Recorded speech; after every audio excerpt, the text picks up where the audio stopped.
Merhabalar arkadaşlar, selamlar. Uzun bir süredir yoktuk. Kusura bakmayın ama yokken boş durmadık. Bayağı çalıştık. Neler yaptık?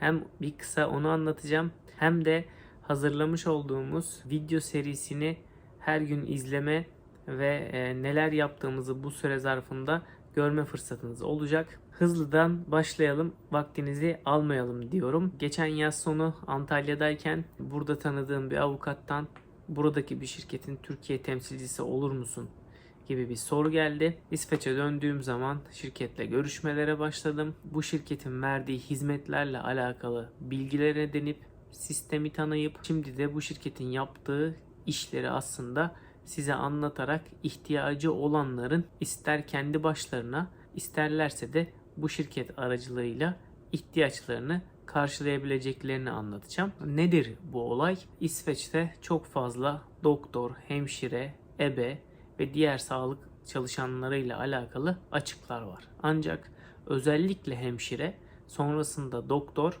ebe açığı olduğunu girip web sitelerinde araştırma yaptığınız zaman, YouTube'a girip baktığınız zaman görüyorsunuz. Yurt dışından birçok insan buraya hemşire olarak gelmiş. Türkiye'den birçok doktor buraya gereksinimleri tamamlayıp doktor olarak gelmiş, işbaşı yapmış. Sizin de böyle bir düşünceniz varsa veya etrafınızdaki insanların İsveç'te doktor olmak, hemşire olmak, ebe olmak, diş hekimi olmak, 21 dalda sağlık sektöründe çalışmak gibi düşünceleri varsa bu yapacağım video serisi açıkçası onları ilgilendiriyor olacak. Bu videoda ilk olarak genel bilgi vereceğim.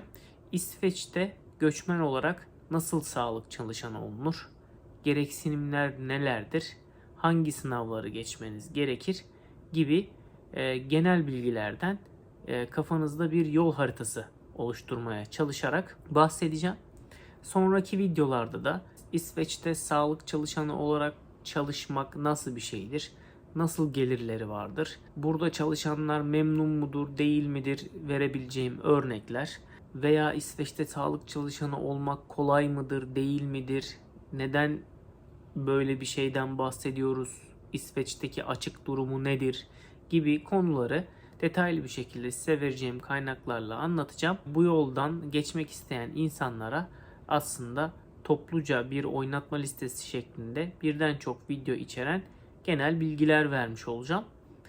Bu bilgiler ışığında bu insanlar ister kendi başlarına, isterlerse de bizimki gibi veya başka şirketler aracılığıyla danışmanlıklar alıp, eğitimler alıp, servisler alıp işlerini kolaylaştıracaklar ya da hızlandırabilecekler. O zaman şöyle devam edelim. Benim çalıştığım şirketin ismi Kürstaff. Google'a yazdığınız zaman Kürstaff şirketinin Instagram adresini, LinkedIn adresini, web adresini görebiliyorsunuz. Özellikle web sitesinde İsveç'te nasıl doktor olunur, hemşire olunur, diğer dallarda nasıl sağlık çalışanı olunur şeklinde çeşitli yazılar var. Bunları okuyabilirsiniz veya başvurunuzu web sitesi üzerinden yapabilirsiniz. Videonun en başında, serinin en başında bir şeyi objektif ve net bir şekilde söylemek istiyorum. Bütün videolar boyunca anlatacağım yolu, yordamı, sınavları, danışmanlık vesaire hizmetleri, servisleri hiç almadan da siz buraya doktor, hemşire, ebe olarak gelebilirsiniz. Benzeri örnekler var. İsveç'te doktorluk yazarsanız YouTube'da çıkar. İsveç'te hemşire yazarsanız çıkabilir veya How to become a nurse veya Doctor in Sweden as an immigrant şeklinde yazarsanız birçok buraya gelen yabancıları dünyanın etrafından görebilirsiniz.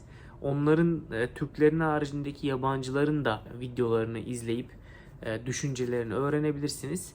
Dolayısıyla buraya gelmek isteyen insanlar varsa bu hani çok zor bir şey değil. Takip edilmesi gereken bir yol var. Buradaki ilk gereksinimlerden de birazdan bahsedeceğim.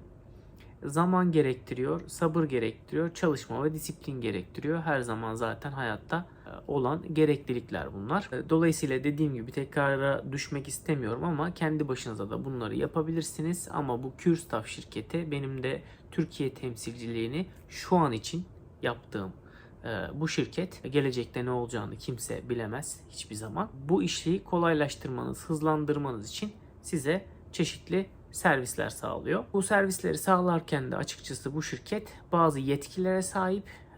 Bu yetkileri olması da ileride açıklayacağım. Belki de diğer servis sağlayıcılarına göre bir adım öne geçmesini sağlıyor. Uluslararası alanda birçok büyük şirket olduğunu bu tarz servisleri sağlayan görüyoruz. Şöyle bir bakarsak eğer, İsveç'te doktor olmanın gerekliliklerinden bir tanesi veya hemşire veya ebe olmanın ilgili fakülteden mezun olmak. Doktorsanız tıp fakültesinden, hemşireyseniz hemşirelik fakültesi 4 yıllık bitirmiş olmanız gerekiyor. Birinci ve en önemli kısım bu. Örneğin hemşirelikte 2 yıllık fakülte kabul edilmiyor. Örneğin ebelikte 2 yıllık fakülte kabul edilmiyor.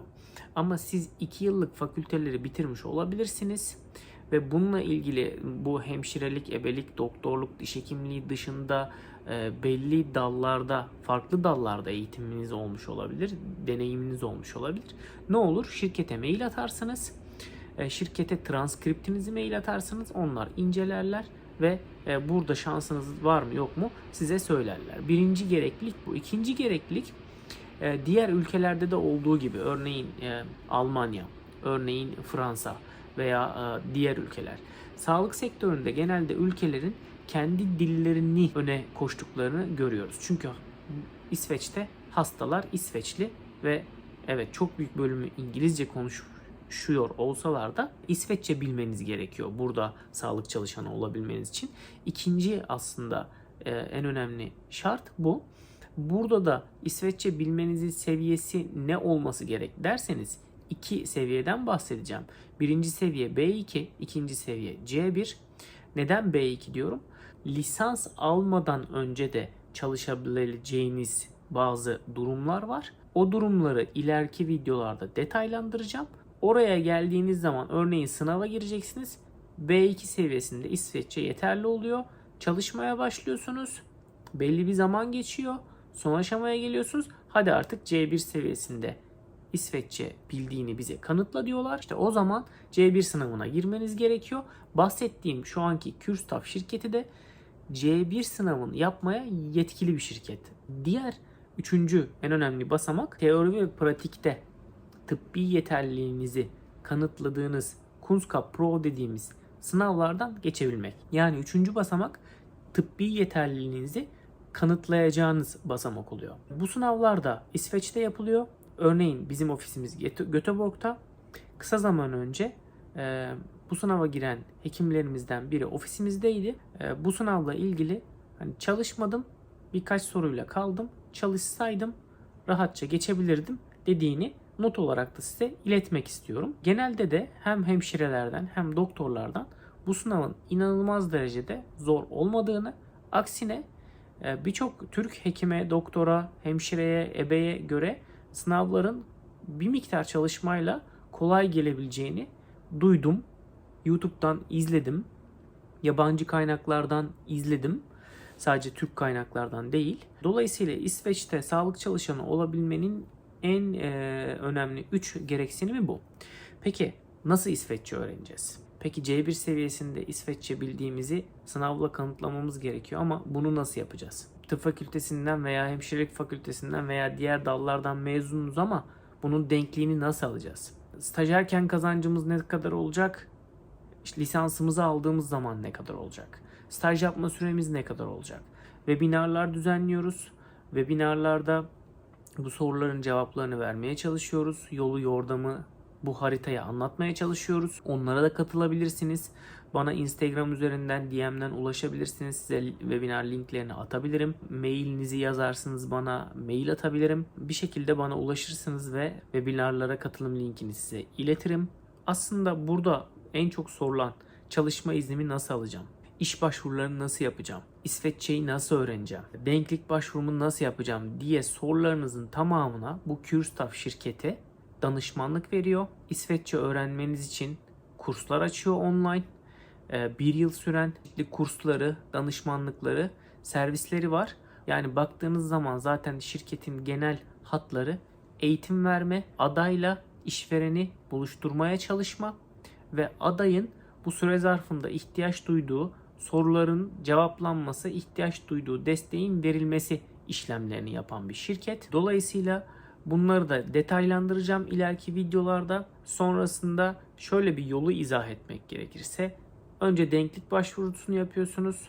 Sonra online İsveççe eğitimine başlıyorsunuz.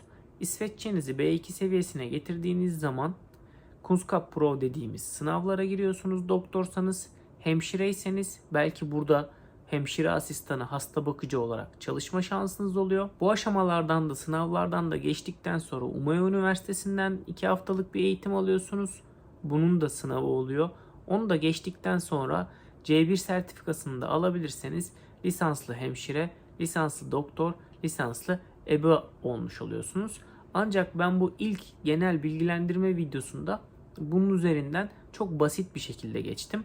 Çok hızlı bir şekilde aslında sizin kafanızda yolu canlandırmaya çalıştım. Bunların detaylarına dediğim gibi ileride gireceğim. Kanalımızdaki diğer videolarda İsveç'teki hayatı, burada bir bebek sahibi olmayı veya işte Antalya'dan İsveç'e göç eden bir ailenin genel olarak hikayesini, yaşamının nasıl sürdüğünü merak ediyorsanız diğer videolarımıza da uğrayabilirsiniz. Bu arada başta tanışmayı unuttuk. Yeni katılanlarınız olabilir. İsmim Zafer Atalay. Mali müşavirim. Antalya'da mali müşavirlik ofisim var. İsveç'te yaşıyorum. 4 senedir, ancak bunun son 2 senesi kızımın doğmasıyla birlikte çok yoğun anlamda İsveç'te yaşamaya başladım. Her şey güzel, yolunda. Memnun oldum. Diğer videoda görüşmek üzere. Kendinize iyi bakın. Hoşça kalın.